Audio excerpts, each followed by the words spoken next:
everyone, and welcome back to the Open to Life podcast. This is episode 17, and today I am with Gina Marie from Feminine Genius Journeys. Gina is a womb circle facilitator and a retreat guide and a fellow Catholic. Welcome, Gina. I'm so happy to be here. Excited for the interview. Yay. And Gina, before we started recording, we were talking about your last name, 𝓜𝓲𝓷𝓪𝓵𝓐𝓐. 𝓜𝓪𝓵𝓵𝓵𝓐𝓵. So Yes. Tell us about it. Okay, thank you for asking. This is the first time I've really shared about it. And so I'm Mexican American Chicana, and I don't know too much about my roots. My family's been here for some generations. Even though on my father's side, they came here, my grandmother, but still just kind of, we lost a lot of that culture. And my birth experiences have really inspired me to connect with my heritage. And my midwife from my last pregnancy, she, although Caucasian, she studied with the abuelas in Mexico, and she learned these traditional things, ancient practices, pregnancy and postpartum practices that she shared with me. And that really was inspiring to live those practices that my ancestors have lived, and really connect me to that lineage. And this journey of pregnancy, womb wisdom, there's so much of lineage. It comes up lineage, your heritage, the wisdom of your ancestors. So, and a lot of women in my field in womb work, they have studied with gurus, and, they lived in temples and, do yoga and all this stuff. I, of course, am Catholic, so I don't do any of that kind of spiritual thing, but that they study and receive a name. It's like when women religious in the Catholic faith, they enter the convent, and they're given a new name because they're living a new life in Christ. And when we're baptized and our confirmation, but baptismal name, it's a new life in Christ. And so I thought these women, like a lot of them have these Hindu or Indian names, spiritual names, and they might go by those names in their professional work. So I was like, why don't I choose something like that and give myself a name like that? So that's where that came from. And 𝓜𝓪𝓵𝓲𝓷𝓪, it has this, it could be based on a real woman or many women, or it's a goddess figure in the Aztec mythology, but it could be based on real people, because it's about, the story's about this woman who, 𝓜𝓪𝓵𝓲𝓪, who was exiled, basically. She was left. She was a healer, an herbal healer, and her knowledge, she healed people through plants, through creation. And her brother, the king, he was threatened by this. He wanted to be the one that people looked to for the power. And he, when they migrated, they had to leave where they were. He left her behind. And so, which is really like this wisdom, that I am in my work reclaiming the wisdom of the body, and all the work that my fellow women are doing with herbs and with, like 𝓜𝓪𝓵𝓲𝓷𝓪𝓵𝓁 and all these things, That was exactly the name popping up in my head. It's about I can reclaiming that stuff, hear people thinking, because we've been fed the this lie is already sounding so woo-woo to be even just touching on herbs, but like, God gave us the herbs, God gave us the rocks, God gave us the elements. And when used aligned with pointing back to God, these things aren't horrible. Yeah, exactly. And it's reclaiming that truth, right? The New Age has really taken it, and, some women are very honest, and, they're not trying to lead anybody astray, but that's that's kind of what's happening. But, and also the fact that we've been told, you have to rely on medications or the medical system for birth. Like, you can't birth a human being on your own. That's impossible, right? All these things, we're reclaiming God's design and giving it back to Christ. Yeah, totally. So, Gina, can you share a little about your personal journey? How did you come to embrace your role as a womb circle facilitator, retreat guide within a Catholic context? It has been such a journey. Really, it goes back to my own pregnancies and births. Something about this sacred space, this portal, it really opens up the spirit to receive the divine intuition, what God is calling us to. And that's why it's so powerful. And I think that's why birth is so, like, they want to like drug us up in the hospitals because they don't want us to know these, like, this power that we have. And so it started out with me and getting into birth education because I grew up only child, didn't know anything about kids, birth, nothing. So Me too. I had to Also only child. I decided to take a birth education course, and I found hypnobirthing somehow, and I was like, oh, that sounds good. And it's really about like visualizing and like meditation, just mindset, a lot of mindset to help relax your body and let those natural birthing hormones flow, because God's design doesn't work unless we cooperate with it. So that really helped me cooperate with God's design for birth. And I was so amazed by it. I'm like, I'm going to teach this to other women.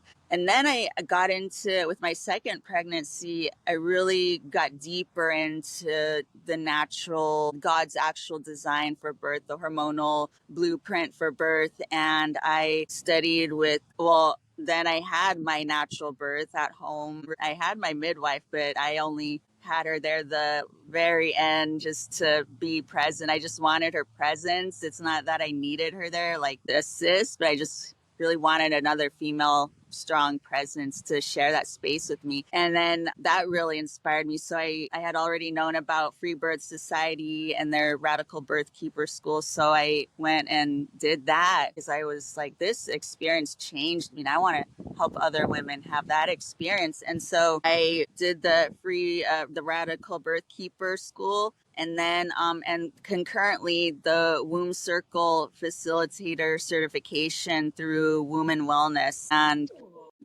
so Women Wellness, the 𝓲𝓷𝓪 𝓵𝓁, she's the foundress. She is all about the science of hormones and diet and anatomy, physiology, and the spiritual aspect. So she combines those aspects. And I really liked how she presented women's health, reproductive health, and the womb circle as this sacred container to help women reconnect with their bodies, their wombs. So that really resonated with me. So that's how I got into these fields of free birth and womb circle facilitation and retreat. So I just love sharing this with other women. And I feel so strongly that I'm being called to help women remember their original blessing, their original design, which is that we are made in the image and likeness of God, and that our bodies are a temple, as it says in scripture.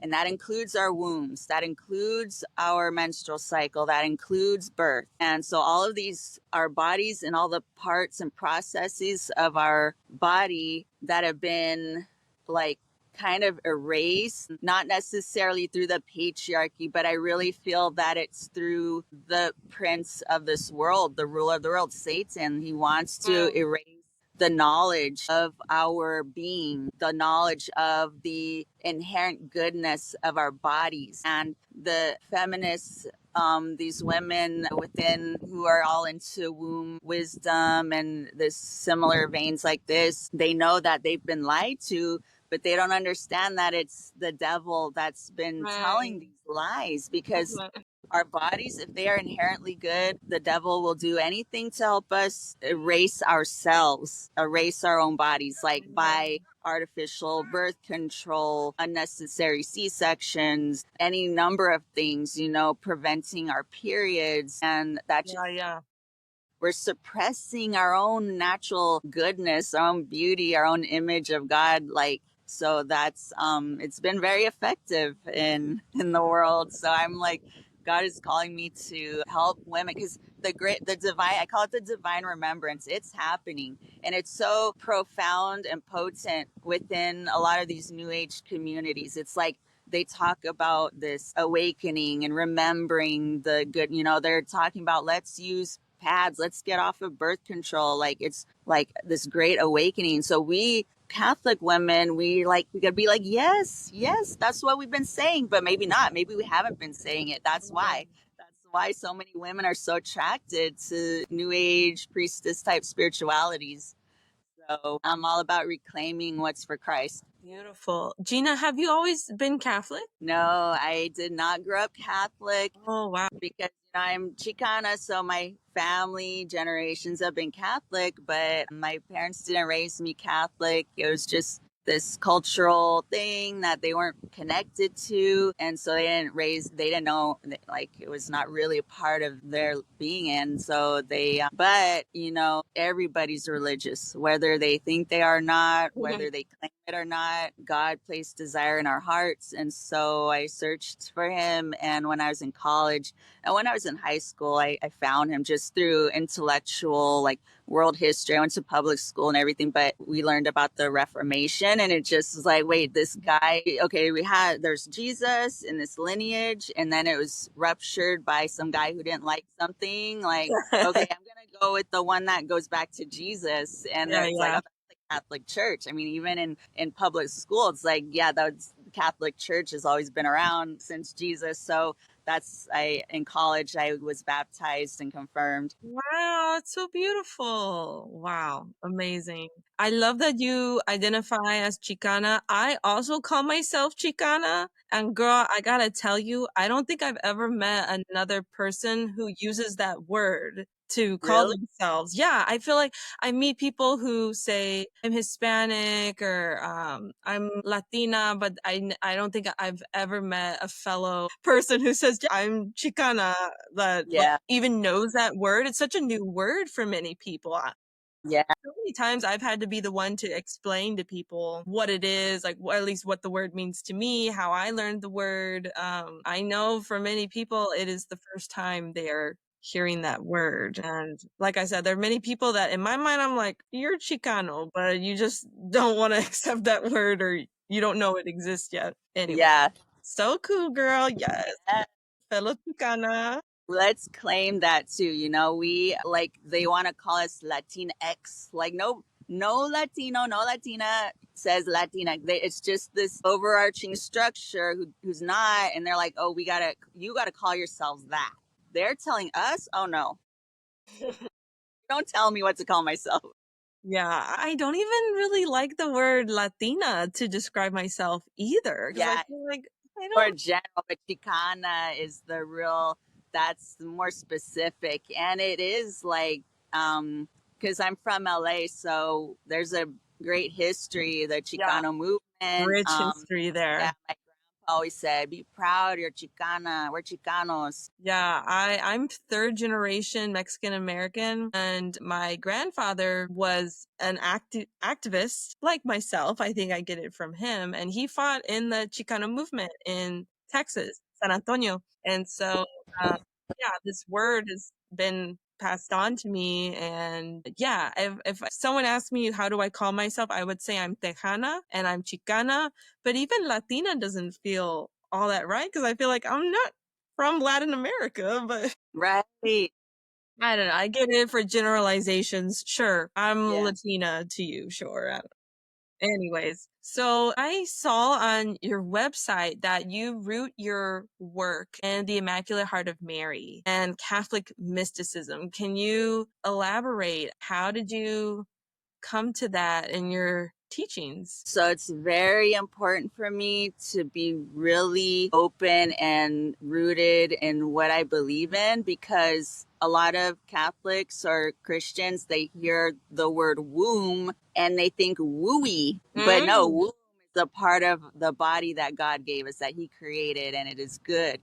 So I want to be clear that I am differentiating myself from the wooey part of womb wisdom. I don't want to judge it, like call people like sinful or bad for for being in that realm, but I'm just differentiating myself and saying I am rooted in the Immaculate Heart of Mary, because Mary is our mother. Mary is our model. God gave us Mary as our mother, and to be rooted in her, that just gives the whole thing a real foundation. I mean, of course, ultimately rooted in Christ, but Christ from the cross gave us Mary to be our mother. And because I work with a lot of mothers, I want to always invoke her in my work, in what I do. And in the Immaculate Heart, it's this beautiful image. It's a reality. It's a mystical reality, the Immaculate Heart and the Sacred Heart. And these images are often seen in the New Age. Again, I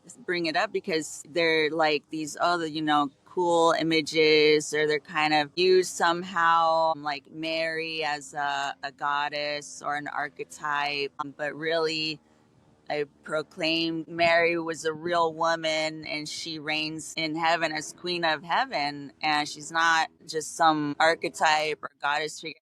The thing like that I love about our faith is that we have a real model who actually hears us, listens to us, nurtures us. It's not this like intellectual, like an idea, like a human construct of a goddess, like some divine feminine goddess archetype that we can kind of identify with, but it's a real person, a real woman, and the mother of God.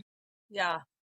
Yeah. Mary had a womb. She birthed, endured Yeah. the motherhood journey. Yep. And the name of your ministry is Feminine Genius Journeys. How would you define feminine genius? What does this mean for the person who's hearing it for the first time? So, feminine genius, it's something that many Catholic saints have expressed in so many ways, but the actual term comes from St. John Paul II. And he never actually defined feminine genius, but he coined the term. And when he speaks of women, and there are four main pillars that have come up. I mean, again, there's no actual definition, but four of these pillars that he talked about many times in various writings and speeches: receptivity, maternity. There are two more: receptivity, maternity, because those are the ones I talk about all the time. So receptivity and maternity are the ones I know, but there are two other ones. And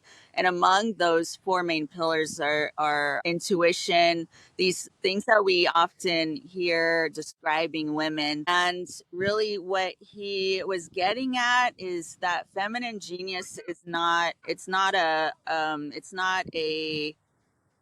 stereotype. It's not a list of traits that you have to try to embody or like learn or something. It's really about our essence, who God made us to be, who we are at our core. And it's not that men don't have these traits, but women have them in such a way that they mirror to men how they can draw them out themselves. That's our genius. And to go back to your other question about mysticism, for me, I feel like mysticism and womanhood are so connected, because women, we live from the body. We feel with our body. I mean, even our wombs, a lot of women actually feel physical sensations when they have certain feelings. And there's a psychosomatic connection, a brain body connection for that reality. But the Catholic Church, our mother, Holy Mother Church, is both theological, rational, and mystical. And we forget about that. We so often forget that. I mean, it's obvious in the Eucharist, like here's the Holy Eucharist, body, blood, soul, and divinity of Christ. It transcends time and space and all symbolisms that we could think of, but it's a mystical encounter with Christ in the sacraments. And so we know that, but I feel like for the people outside of the faith, or the people who aren't really engaged with their faith, the faith is just like rules and thought, rational stuff, like arguments for the faith or whatever. And that's been the dominant way of the church expressing herself because of persecutions, like the church having to defend herself against this or that rationally. But for women, we experience the faith more bodily, and that is very much a mystical thing. And so, mysticism, I mean, look, if you know anybody in the New Age movement or who follows some kind of New Age spirituality, they would consider themselves mystical or really interested in mysticism. It's because Mm, they want to feel, they want an experience, they want a transcendent mm, experience. And maybe for them, the church is just like you go sit and they're like, the priest is up there talking, and there's like just rules and you can't do this, you can't do that, and that's like what they're seeing, what they're experiencing. But the reality is the church is very mystical, yeah. and I'm about sharing that through my ministry in these tangible ways, connecting to the women and our body. Yeah, we are the mystical body of Christ, and we have so many mystics within the church, so many mystical saints or future saints. So I looked up the 4 pillars of the feminine genius: receptivity, sensitivity, generosity, and maternity. Those are the 4. I don't remember which of the ones you left out, but those are the 4. Yes, sensitivity and generosity, those are the Awesome. ones I forgot. So I saw that you are a womb circle facilitator. Can you walk us through what happens in a womb circle? What should someone expect when they attend? So I was trained through Women Wellness, and 𝓼𝓲𝓷𝓪 was my teacher, and she has this structure of a womb circle that I really resonate with. First, it starts out with laying out the agreements of, for example, no coaching. You know, this is a sacred space just for women to be, to express themselves. So we're not here to tell a woman what to do, right? And another agreement that I really appreciate is um, the freedom of choice. So if a woman doesn't want to journal or doesn't want to share in the dyads or in the main group, she doesn't have to. And then another agreement is self care. So if she has to use the bathroom, just go. If she's hungry, get a snack. Like, just take care of herself first. She doesn't have to ask for permission. And this is like, it just blows my mind because so many of us, maybe consciously or otherwise, have really pushed ourselves aside in subtle ways, even thinking it's wrong. I can't, I gotta hold my pee. Yeah, it might be my pants, but I don't want to go. I mean, like, even just recently I went to mass with a relative, and well, she ended up not going in with me because she felt underdressed. Like, I'm like, come in, it's fine, it's all good. And she had to use the bathroom, and she wouldn't even go use the bathroom. I'm like, you're gonna let your pride to get in the way of taking care of yourself, you know? And it's an enculturation. Like, she felt like, because the way she grew up, you have to wear a dress to go to mass. And so it so it's like self-care, take care of yourself first, don't worry about everybody else. And then, so that's the first part, the welcome part. Welcome as you are, and here are the agreements. And then we sing, we begin with song, which is really special and unique because I love Father Luigi Giussani. I consider him my spiritual teacher. He's in heaven, but he wrote so much and shared. He said so much. The students he worked with at a high school and university, they wrote things down and they're now books. So he was so full of wisdom. And one thing that he said was singing together. Doesn't matter who you are, if you know the people or not, when you sing, you are community.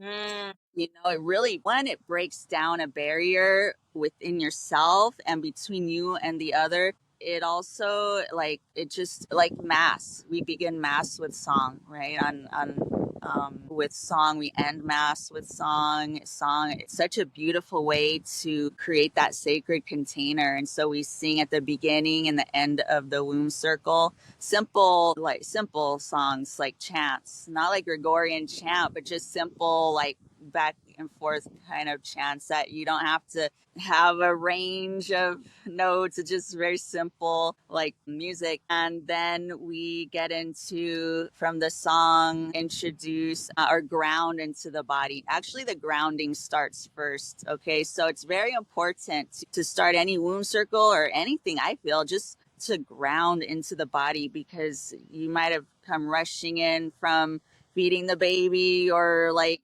wrapping up your work, like whatever, you're like, ah. But so coming into this sacred space to just ground yourself, connect with your body first by doing body scan, how your body's feeling, sensations, connect with your breath, do a little bit of breathing, guided breathing exercises, and then connect with your emotional state. How are you feeling? And from there, we get into the song. And then from there, introducing the theme. I might share a story or talk about the subject. And because I really like the sciencey aspects, I often include the science and the spirituality and somatic, psychosomatic science is very interesting to me. I'll introduce, and we'll talk. The theme will be something like reclaiming your menstrual cycle, and maybe I'll share a story like my first cycle and how, kind of was like, oh, I got a period. Now what? Isn't any. So that's how that part goes, and then they'll share in dyads. So a woman back and forth, and just listening, just listening, just receiving what the woman is saying, and then vice versa, and then coming back to circle and sharing that way, and then closing with song and prayer.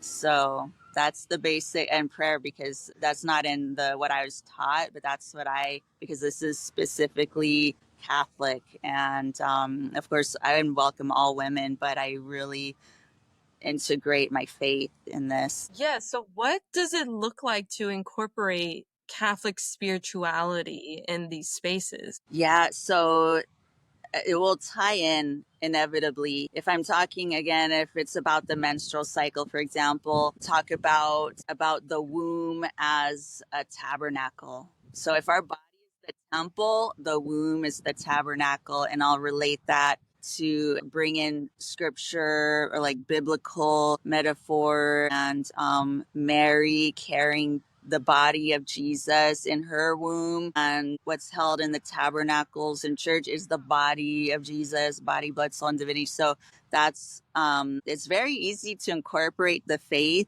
because all of these things talking about the body, whether it's the menstrual cycle or pregnancy, what have you, it's all connected. These are all very spiritual matters, and I'm all about connecting these natural things to our spirituality, because living life, we could just live it superficially, or we could dive deep and really see God in these things. And that's part of what living a mystical life is. You don't necessarily have to get the stigmata or have levitations and things that a lot of these Catholic mystics have done, but it's just living with that awareness of God in your reality. Yeah, as you were talking just now about the body being the temple, the womb being the tabernacle, it made me think of how when we are pregnant with new life, that new life is almost like the Eucharist within the tabernacle, because the word became flesh and dwelt among us. And in Genesis, the two become one flesh. And then it just seems like the love of the Father and the love of the Holy Spirit is what gave us Jesus, and love of man and wife is what gives us the two becoming one flesh and giving us a new baby. And anyways, just all these images came in my mind of, wow, if the womb is the tabernacle, then it's almost like the child in the womb is the Eucharist. Yeah. So And uh-huh. as we're talking about Jesus and the Eucharist, there's minute 33, and in my mystical mind, I'm thinking Jesus, when he died on the cross, was 33. Yeah. Totally. That's so true. So you've touched on the menstrual cycle a lot.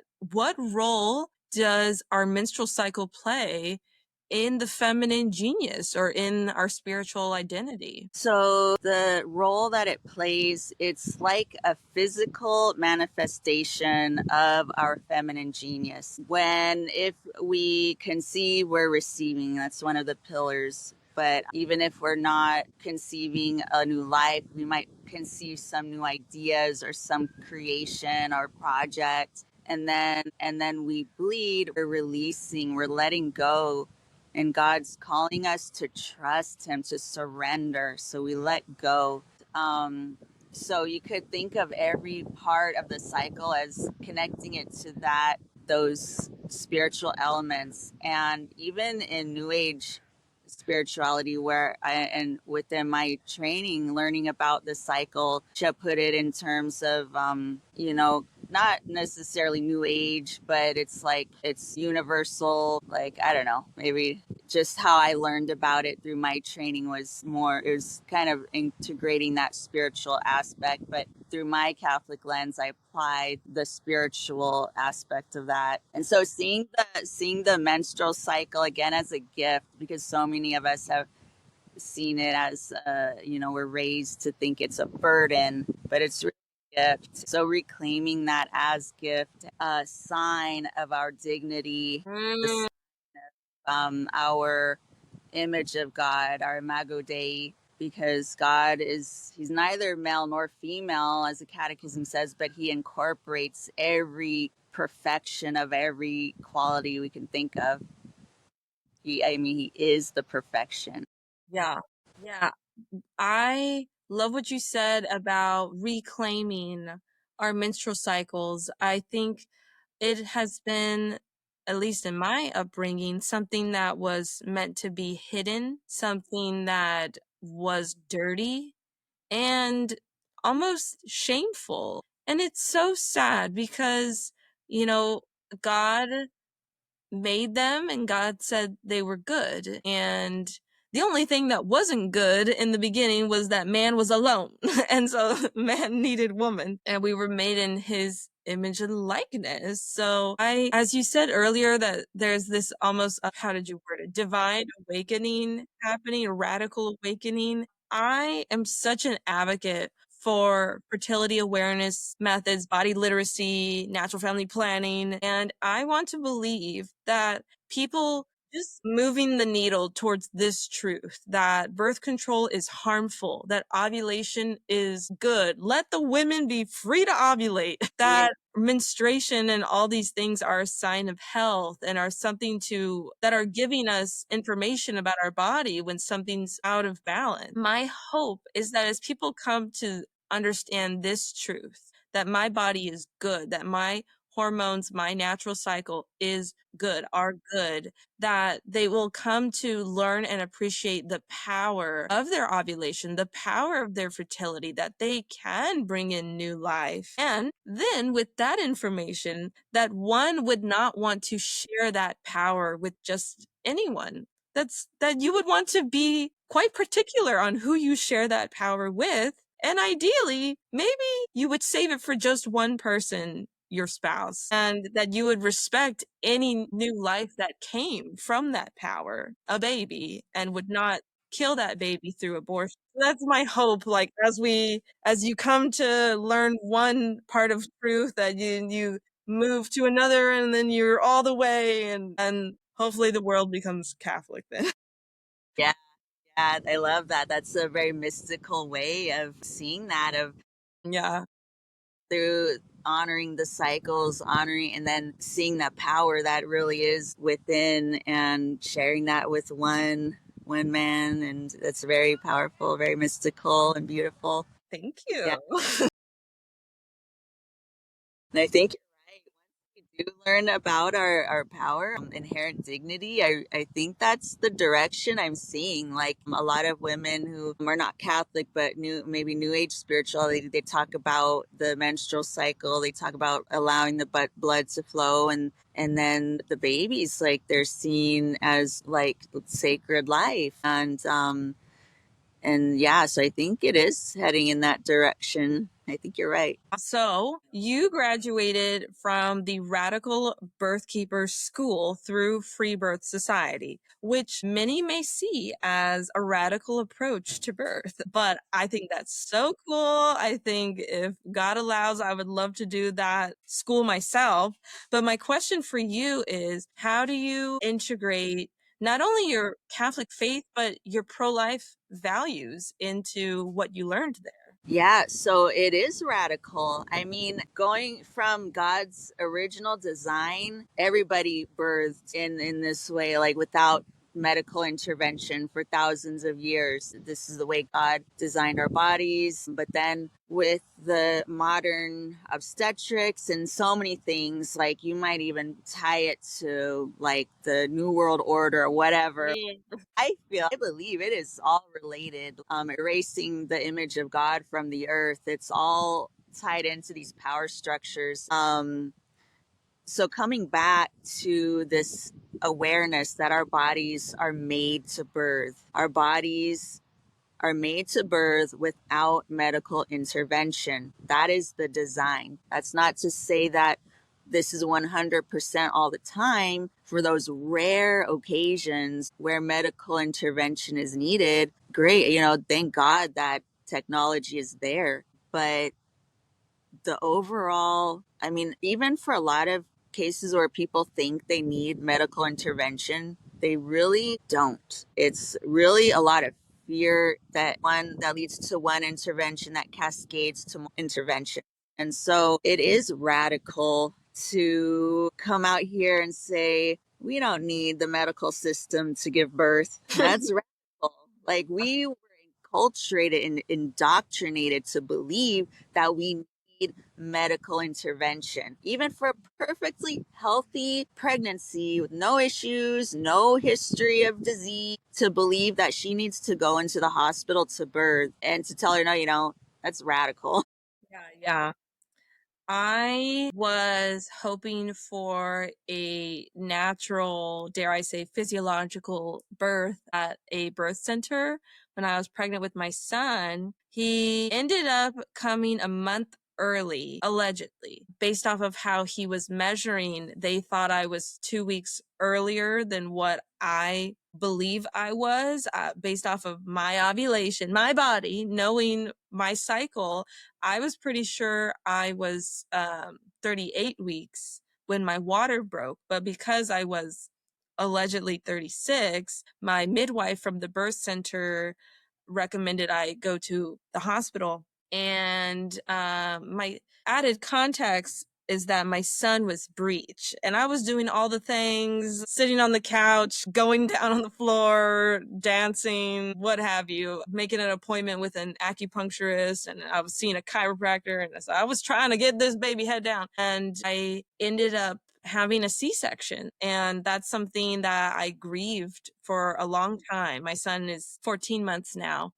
Starting to learn what I learned now and going down this route of hopefully becoming a birth worker myself one day, I don't really think the C-section was necessary. And I hope for a VBAC or HBAC, home birth after cesarean, with a future child, God willing. And you're right. It is so radical. And just knowing what I know now, I bring this up because I think like breech babies have been born before. And Yes. I think when my midwife suggested I go to the hospital, I don't think it was an emergency. I think I could have stayed at home and tried laboring. And I think uh, when I was told that the birth center does not birth breech babies, I know now what they were really saying is we don't know how to birth a breech baby. So I've had that like mental switch, and that's just a little bit of my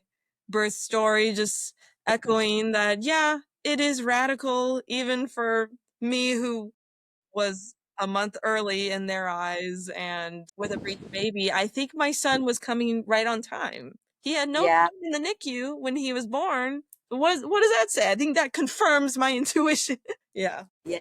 And that is so important for me in my work is to help women reconnect with that intuition. God gave us intuition, especially when it comes to protecting the life of our child. And I mean, I remember my first pregnancy. I wanted to birth in the birthing center, thinking, oh, I don't want to go in the hospital. But yeah, they were like, oh, you're having twins. Bye. So Gosh, you had twins? yeah, I had twins. And also, yeah, so I was not yet in my power at that time. I really was like still letting others take responsibility for Yeah. what is really our responsibility. Yeah. We are holding this life. We are birthing this life. This is our responsibility. But I was passing that off still. Like I Yeah. had some boundaries, like I don't want an epidural, and but I little by little I let them do things, even they took me in, like, I mean, I let them take me in. I was not ready to birth, but they're like, oh, you need to birth now, it's an emergency. But they induced me, and I had the babies vaginally, which was like, yeah, I had them vaginally, and that was like my big goal. But looking back, they letting myself be, letting my sovereignty be minimized. That whole experience was, it really opened me up. That's why I went the home birth route, and I worked with a midwife who, to this day, I don't even know, like, if she's registered. I think she's a registered midwife, but she doesn't really talk about that, or advertise that, because she wants to work with women who are into their sovereignty, who really want to birth in sovereignty and take responsibility in their pregnancy. So that was really empowering for me. And so, yeah, that's really how I got into free birth. I mean, adding on to my story about how I got into free birth. Mm-hmm. Wow, girl, you got to share with me that midwife's contact, her website. I'd love to peruse. I'm not pregnant right now, but just thinking ahead. I learned recently the best time to like try to find a birth team or prep is when you're not pregnant. At least that's some advice I got from a pro-life Catholic doula friend. And I thought, so true, especially if I'm trying for a VBAC. So you used the word sovereignty. How do you view sovereignty in birth within the context of trusting God's design and church teachings? What does this word mean? Yeah. So I love this term. And again, it's something that I hear a lot in these new age goddess type circles. But sovereignty is really, really Catholic, honestly. Like Christ the King, sovereign. If you attend the traditional mass, you might have heard the Institute of Christ the King, sovereign priest. Sovereign priest, he's sovereign. And we, when we are baptized, we become his bride. We're sovereign princesses, if you will, or queens, or sovereign queens, so mystically. And so when we step into our sovereignty, unlike what the world might tell us, it's not about like relying exclusively on myself. It's all the powers with me, God within, I'm the goddess. I don't know. It's about relying on the sovereign king. It's about trusting and surrendering. And well, how does that make you sovereign if you're surrendering to somebody else? Well, it's exactly. So the devil, the prince of the world, wants to make you think that if you surrender yourself to God, you erase yourself. But you elevate yourself. And so that's when in birth, you're surrendering to God. You are trusting in the process, in the inherently good design of hormonal birth. You're trusting in the goodness of your body, that he made your body to birth. You're trusting. It's all about trust. And when you trust, you can let go. The saying goes, let go and let God. Yeah. And in letting go, letting God, and letting your body do what it was made to do, because it's going to do what it's going to do. Women in comas have given birth. It's going to do what it's going to do. So we just let go and let the hormones flow.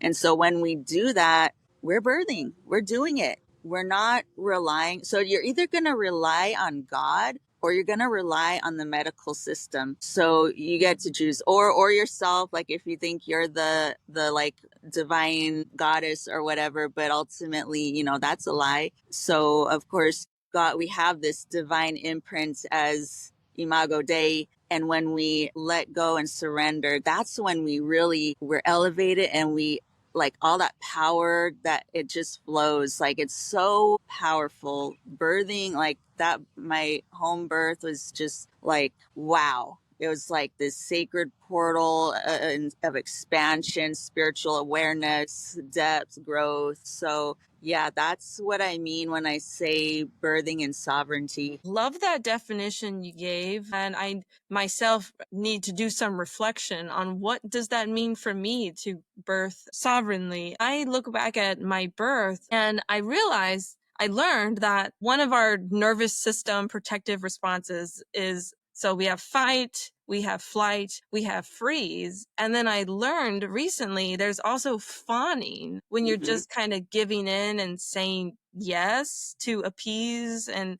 I realized, I think as a protective response, I was doing a lot of fawning, I think, throughout my time in the hospital, even saying yes to the midwife recommending me to head to the hospital when she said. And so I really hope, God willing, with future children, I can reclaim that and not fawn anymore and be sovereign and be confident.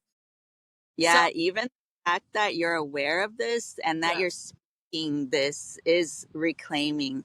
yeah. And that is that awareness, that awakening, and that's strength right there. That's sovereignty. Yeah, yeah, totally. Just even like coming to this conclusion is growth, and hopefully will result in what I hope for in the future. So tell us about your upcoming course, Reclaiming the Divine Feminine. What can women expect to gain by participating? So this course, I was so inspired to create this course because this term divine feminine, through my experience in sovereign birth and in womb health, womb wisdom, it's often, it comes up, divine feminine, like remember, reclaim your divine feminine, you know, and free birth, whether you're Catholic or not, it really is reclaiming something within, reclaiming God's design for you, reclaiming that inherent body wisdom that we have, that all women have.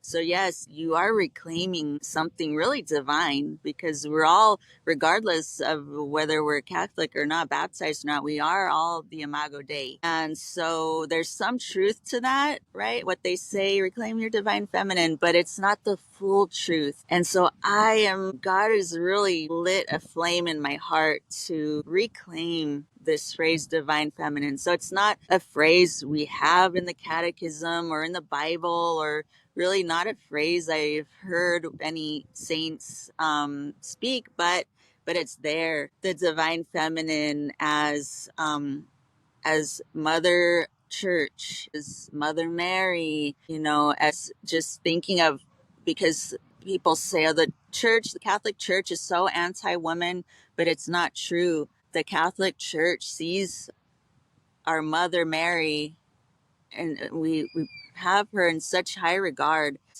So we're reclaiming that phrase in terms of our identity and our being as the image of God. And so I share about how the church, how our identity as image of God that's our essence. And I use the word divine feminine essence. Like it's also for men, but because I'm working with women, I really like to use these feminine terms, divine feminine essence, what JP2 calls the feminine genius. I kind of see them as synonymous. They're inherent to all women, all women. And then I talk about our relational identity as bride of Christ and reclaiming that, because all baptized men and women, again, we are the bride of Christ. And so to see ourselves as that, for a lot of women, it's like awakening something within them, because we've felt so diminished, whether by our families, our fathers, our husbands, whoever, or just culture in general, feeling diminished. Well, you are the bride of Christ. So if if you know that deep in your heart and soul, in your womb, you will live differently. So that's the first thing I teach. And then I go into the body as a temple, the womb as a tabernacle, because again, so many have, even my teacher grew up Catholic, and she speaks about her experience growing up Catholic and seeing her period as dirty, just like what you said. You know, a lot of Catholic women have experienced that, and it's really Yeah. important that, because our period is not dirty at all, that God made us that way. It's a beautiful thing. Like we are mirroring or imaging God's sacrifice, Christ on the cross bleeding for our salvation, and we are bleeding to bring life. His blood gave us new life, a new life in Christ. Our blood brings new life to a new human, a new creation. Like our blood, our wombs, our menstrual cycles, and the way we engage in the world, they're very linked. So when we are on certain part of our cycle, we have more creativity, more energy, and can birth things into the world. So that this is all beautifully designed, how we're imaging God. And then I get into surrender and reclaiming that. Again, as we've talked about surrender, how it's seen as, you know, and the world will tell you, you can't surrender, you can't, you are the goddess and you are everything. But surrendering into our role as a daughter of God, surrendering, like with sovereign birth, you know. So I'm teaching women, or I'm guiding them to remember what it means, what these things really mean, because our culture has taught us conflicting things, you know. They want to tell us what the church is about, but they don't know. Most people don't know, but they're saying the church is like so bad, da da da. But they don't really know. And some people and some structures do know what the church is about. That's why they tell the lies, because they don't want you to know the truth. Yeah. And other things I get into, I talk about the feminine genius and how to embody that. So each lesson incorporates breath work, body awareness. I even do an EFT tapping sequence. And Wow. so I'm really about, again, because we're women, we're very body based beings, and so I'm about bringing that into each lesson. And so that's a nutshell about my upcoming course. So I'm working on that now, and I am not tech. I'm learning the tech, so I don't have like a. So just find me on Instagram at Feminine Genius Journeys and send me a DM. I'll put you on my email list, and when it comes out, I will send you the email. Well, I am so looking forward to that course, girl. I definitely want to be signed up for that. Awesome. Yeah. So you also have your podcast, Feminine Genius Journeys. And how has podcasting helped you to create a community and spread this message? I feel like I'm a woman who definitely resonates with all you're saying. Like, yes, sign me up. Like, so how has it been maybe finding other girls like me? Yeah, it's been great. You know, my community is very small. It's still gestating in many ways. And so, but I see little bits here and there, like people coming out of the woodwork and just connecting, and I know that the farther I go on this path, the bigger and deeper the community will go. The podcast it's evolved, it's morphed. It started as me talking about the faith and culture and whatever. This is when I was a new mom, and I'm like, I got stuff to say, and let me start a podcast. So I just talked about stuff, and then it sort of morphed as I went along and in my own spiritual journey. And so right now it's focusing on mysticism. So it's focusing on expressing the mysticism of our faith. I connect, I guide women in their body with each episode, and then tell them a story about a saint or about a theological concept, and really add into our bodies. And then I have another podcast called New Earth Mothering. And so Yeah. that one's more of my free flow conversation and inviting women such as yourself who are interested in this kind of awakening. So remembering God's design for us and remembering that he made these things in the earth for our benefit, the plants and all the things. So, and that podcast is about reclaiming the new earth. Again, like another term that is so popular in the new age movement. And I remember hearing, like, I'm hearing new age everywhere in these new age new earth and all these new age Instagram posts and everything. And it's like, wait a minute, where have I heard that? The Bible. It's a biblical term. So I'm like, let's claim new earth. And so to me, new earth is about, it's about, so as the Bible teaches us, it's about living in accordance with God and co-creating the new earth. So we are preparing for the new earth when this world ceases to exist, so preparing spiritually for this new earth, but also co-creating it. So heaven on earth, creating heaven on earth. So just in all that we do, our mothering our children, our work, our engaging with our sovereignty, growing our own food, all these kind of things. So creating the new earth, really bringing the world back to Christ. So it's like I'm really connecting with crunchy mamas, a lot of mamas who are into alternative healing modalities, into baking sourdough, being out of the medical system, and raising kids outside of the school system. So that's kind of my people within the New Earth podcast, which is building community. And my vision is to host a festival, New Earth Mothering. Yes, tell us about it. So New Earth Mothering Festival is my big vision. And again, it really started with that.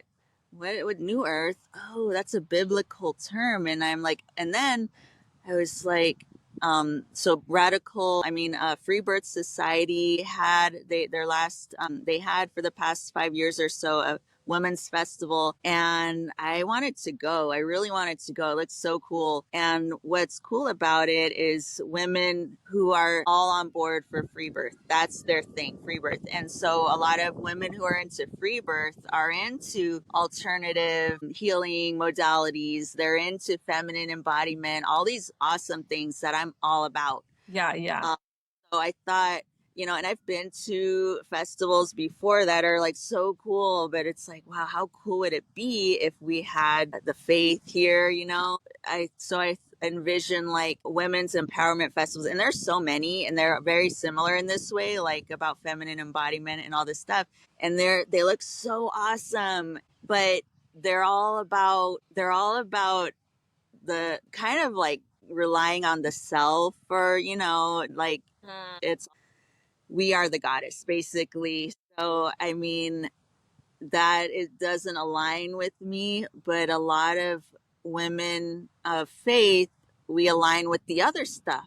And so I'm like, let's do this festival where we can do all these embodiment workshops and breath work and what have you, and ecstatic dance, whatever, and have mass and workshops that are based on they're ultimately based on the faith. Like if I were to give a presentation on free birth, I might talk about sovereignty as I explained to you. So that's what I'm envisioning. And so if this interests you, if you want to come, if you want to present, please DM me or email me. My Instagram is New Earth Mothering. There's a New Earth Mothering Festival. I don't even know. Like, it's still new. So I think it's New Earth Mothering Festival, but you'll find me. I'm there. So, at the moment, I'm not very active, but let's make it active. This is really not about me. I am setting the stage. Like, this is about everybody coming together. This is, I'm just here, but everybody's going to come in and make this thing happen. Mm-hmm. Yeah. Well, sign me up and I would love to present if given the chance. I'm not going to miss the New Earth Mothering Festival. It sounds amazing. I consider myself a crunchy mama into biohacking and all things alternative.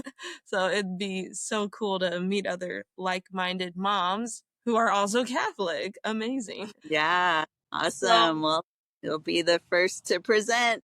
nice. Well, Gina, I have one more question for you that I am asking all my guests, and that is what advice, word of encouragement can you give to the single woman who finds herself in an unexpected pregnancy, or even the Catholic couple who finds themselves pregnant with an NFP surprise? What can you say to both couples, or both scenarios, both people, to encourage them to be open to life? I would say this is an opportunity, an unexpected opportunity to really go within yourself. This is really going to transform you, transform. So, like a butterfly, it's not gonna your life will be changed, and in some ways it will be inconvenient, but at its depth, at its core, it will transform you. And anything that's transformative, it's gonna be good. Like you're going to connect with parts of yourself that you didn't even know were there, and that's good. That Let that happen. Let yourself be healed. It could be a very challenging journey. The pregnancy, having the child, it could be very challenging, these things, any kind of challenge is an invitation from God to look within, to surrender, to heal. And so I think that it's a healing journey in some ways if you let it. It's and I'm like, yeah, it's about the baby, of course, but I'm thinking of you, like your journey as a woman, to be transformed in ways that you just never imagined. And it's empowering. Like I say, the birth portal, the pregnancy journey and the birth portal are just like, they open up parts of you that are so profound and so mystical. Like Mm. you really will connect with deeper truths again if you let it. If you let God in, if you let yourself heal and let yourself embrace the truth of your being. If you're a single mom finding herself pregnant and alone, you are not abandoned. God is with you, and find that strength within yourself to let yourself be held. And I encourage you to reach out to a priest if you are going to a church, somebody who will hold your hand in some way, or a spiritual mother, really. Like, go to another woman, go to a woman who's been there, and just let her presence inspire you. Just let her hold space for you, because sometimes it's hard for us to let others hold that sacred space, because for so long, our upbringing, we were not given that space to just be. So the wonderful thing about pregnancy is that this is your space to be. God designed it that way. He designed women, pregnancy biologically, to be a time of going inward, to be a time of silence and stillness, because you're gestating new life, but you're also gestating something within you, just that new life within you spiritually. So my advice is to let it transform you. Find the support to give you that space to let yourself be transformed, and trust in God. And if you have a hard time trusting in God, trust in the biological process. Like, it's science. It's like, whether you're faithful, spiritual or not, but the biological hormonal blueprint of birth, the process, trust in it. Yeah. Amen. Wonderful. So, Gina, how can people connect with you and where can people go to learn more about your work? So go to Feminine journeys on Instagram. Links to my Divine Feminine course are there, which is yet to be up, but get on my mailing list. Follow me on Instagram, DM me. I'm working on my website right now. Go to New Earth Mothering Festival on Instagram.